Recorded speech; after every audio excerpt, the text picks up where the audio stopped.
So there's been this African American woman who's been traveling across various African countries. She's been to Kenya, she's been to Tanzania, she's been to South Africa, and many other African countries. And this woman was addressing a very important story, or an issue, story, issue, whichever way you choose to call it. She was telling about what many African Americans are not told. Africa is not paradise. It's not paradise. Yes, it's easy to say, but very hard to live by it. You know, this woman has traveled many countries, and each country was getting individual challenges. And she found that some of these countries, there is a problem that was there in each and every one of them, and it was a similar problem. And she had a message for the African Americans who want to move to Africa. And so I want us to walk into this video, check it out. Let's get to hear what she has to say, and then I'll give you my thoughts of the video towards the end. Let's dive in. I am currently in Johannesburg, South Africa.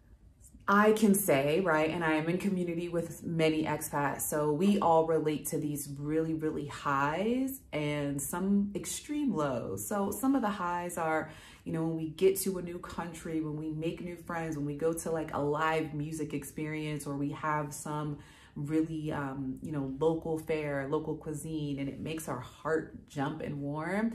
Those are some of the largest highs that you have as an expat. And these tend to happen really early on, like that 3 months to 6 months, like everything is good, okay? Like, and then some of the lows come and you're just like, damn, I'm doing this by myself, or I'm doing this in a foreign country away from everything that I know. And some of those lows might look like, for me specifically, it's, you know, what I was doing this past week in Johannesburg, doing school tours. In the past, this is something that I did, you know, with my mom or with their dad, or, you know, really with family. And to not be doing those things in a community really was kind of a low for me, if I'm being honest. While I love the school and I love the opportunities that they will afford my daughters, I couldn't help but feel a little low and a little sad that this was something that typically I would be doing with family, and I'm no longer doing that with family. So that was a low for me this week. I've had friends that have other lows. You know, these might look like being scammed, you know, when somebody scams you, or somebody pickpockets you, or you're having issues with your visa, okay? Because that expat life visa situation is a lot. It can be a whole lot. Or, you know, challenges with communications or banking or just business, right? The challenges do come, and those lows can really feel like lows because your community that you're used to leaning on isn't readily there. But one of the things that I've learned that has been so helpful is I reach out to my community when I'm having a low, and I also try to be a safe space for my community when they're having a low. That sense of community, making those relationships, is so important and supports you as you navigate those highs and lows. So those highs and lows are probably the first biggest challenge that I can share with you. And hopefully if you're an expat, you can relate to, and if you're aspiring to be, you can prepare for and bank on. I speak about it all the time. Community is one of the #1 things that I recommend that you develop and that you actively seek when you are relocating to another country.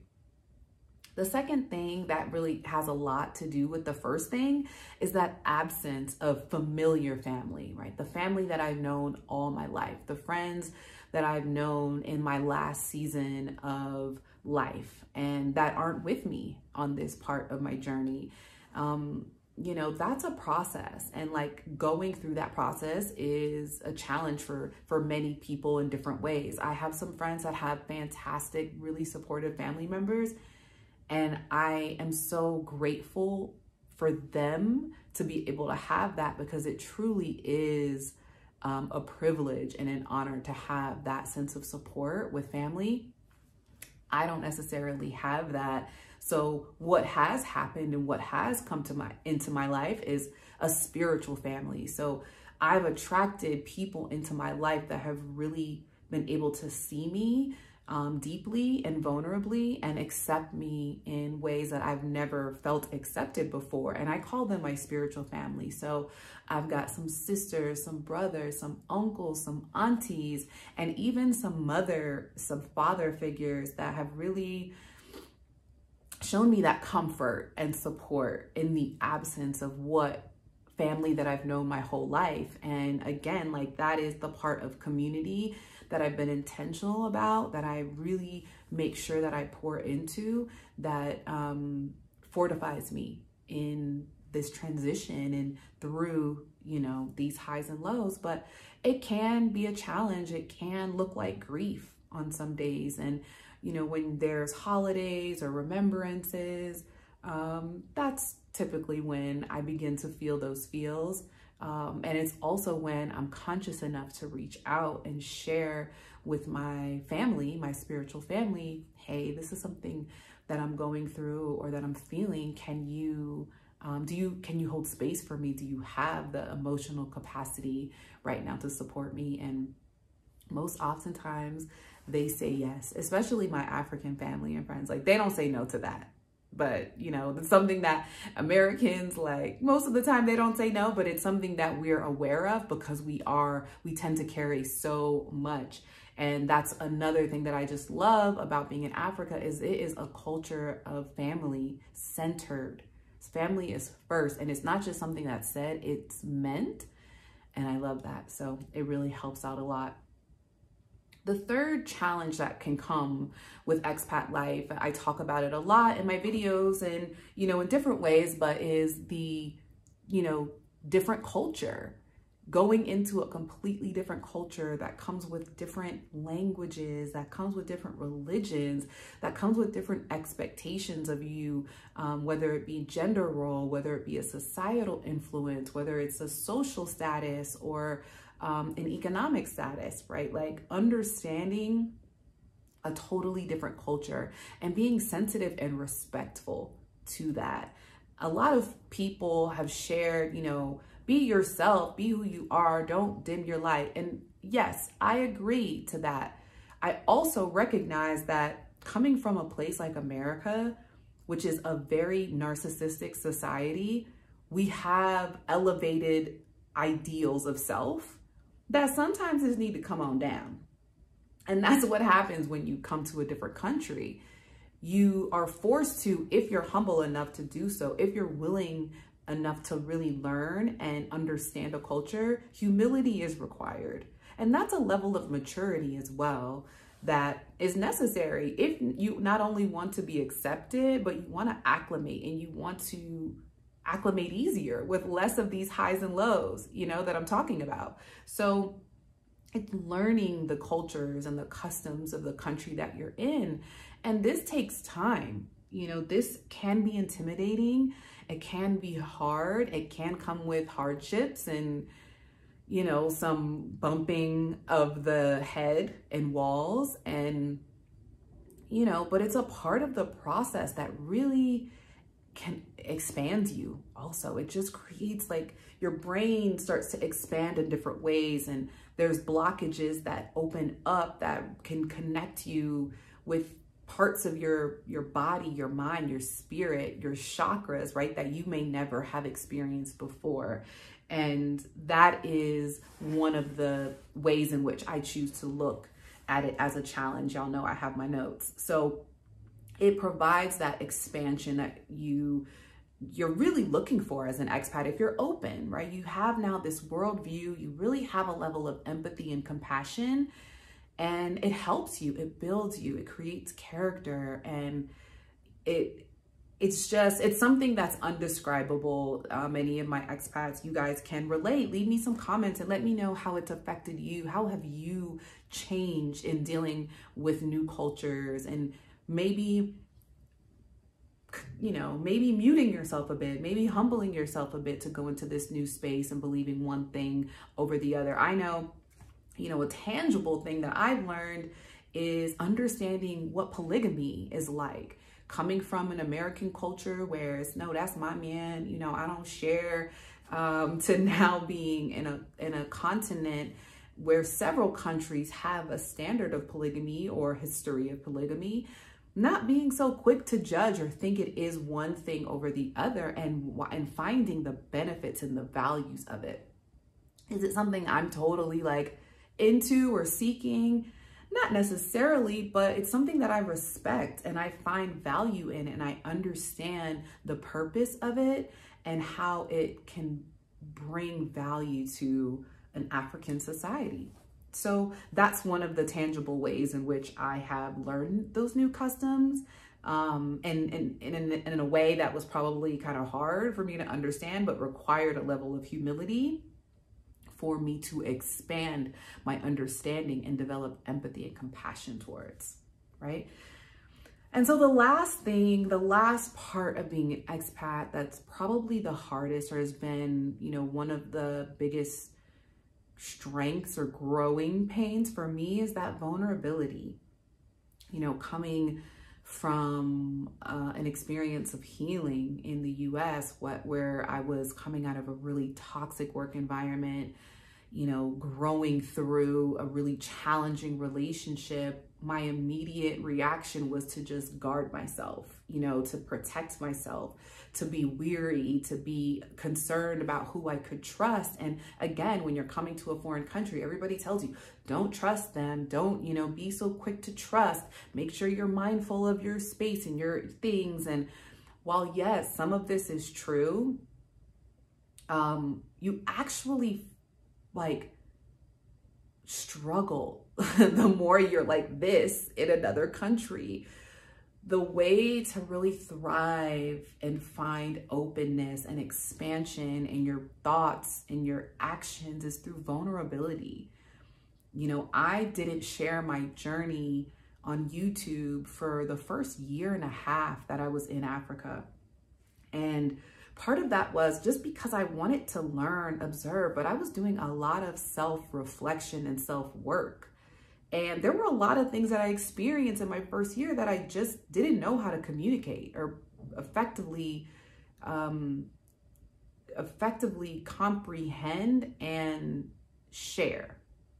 And I didn't want something to live online that was like ignorant. And I know I have shared things that where I was wrong, and that's another thing. You can't be afraid to be wrong. That's a part of being vulnerable.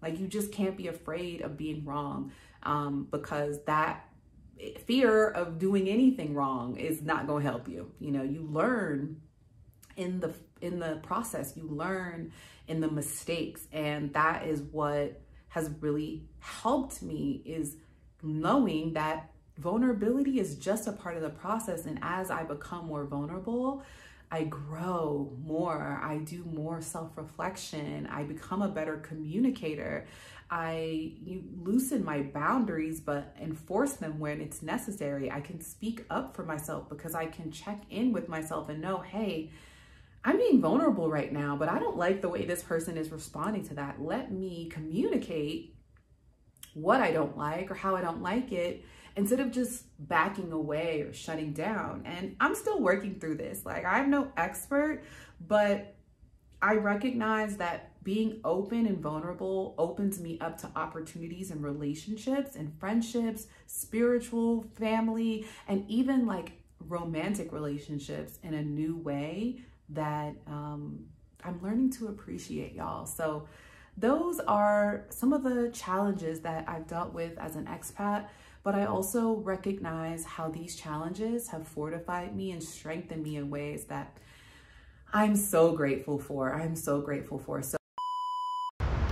So guys, you know, for quite some time now, I have been talking to African Americans, telling them to move back to the continent. And actually, I've seen many of them, particularly one that I know who's come to live in Africa, is thriving in Africa, and he wants to retire to Africa. And you know what? Many people still don't acknowledge the fact that African Americans are moving back to the continent. Many don't acknowledge that. Many still think Africa this, Africa that. In as much as we are always saying it's not listen to the stereotypes, some other African Americans are always listening to these stereotypes.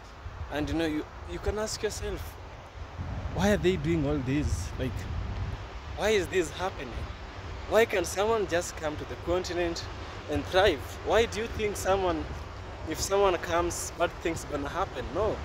Of course we have some challenges that African Americans face or will face when they move to Africa. The same way, the same challenges or maybe slight difference Africans will face when they move to the United States of America. Because it's the law of human nature. It's the human nature that everywhere we go, we always quarrel with each other. Does not matter if we are the same race or not. Even people who live in the house, they always quarrel. So problems are part of life. It's not that a problem should not prevent you from moving to a continent. A problem is there in every part of life, you know. Every part of the country, we have violence here and there. But I understand there are things that are not acceptable. There are things you can never go with, you know. We all have our boiling points. We all have our, I don't know how to call it. I should call it a threshold. We all have our threshold that we can hold up to. Once we reach this threshold, we can never want to pass it. And this is what is happening right now. You know, some African Americans have come to Africa without doing any research. They've reached their threshold and now they are like, woo, this is not something I was expecting. I'ma go back to USA. That, what's the price? What's the price of you going back to the USA? Is the problem you're facing in Africa enough to convince you to go back to USA? Or is it something that you can learn to adapt to? Electricity, we have bad electricity in Africa, yes. Bad electricity. Bad roads. The architecture of Africa is not like the one in the USA. That one we don't have. But let me tell you something. In as much as we lack all these technological advancement that the USA is having advantage over Africa, there's one thing that you people don't realize. Africa, you are fully accepted. You know, that acceptance thing, you cannot go and buy love. You cannot buy self-esteem. You cannot buy acceptance. You can't buy that. That one comes from within. That one comes from you being loved or being around people who love you. In the United States, those people don't acknowledge you as equals. They don't. In Africa, actually, some of Africans will even glorify Black Americans. Yeah, because a lady once said that African Americans are glorified Africans. To some extent, it's true. This is true because in the year 2019, the year of return, it's such a significant year to the African Americans because it was now open to the world. Yeah, many African Americans have been moving to the continent even before 2019.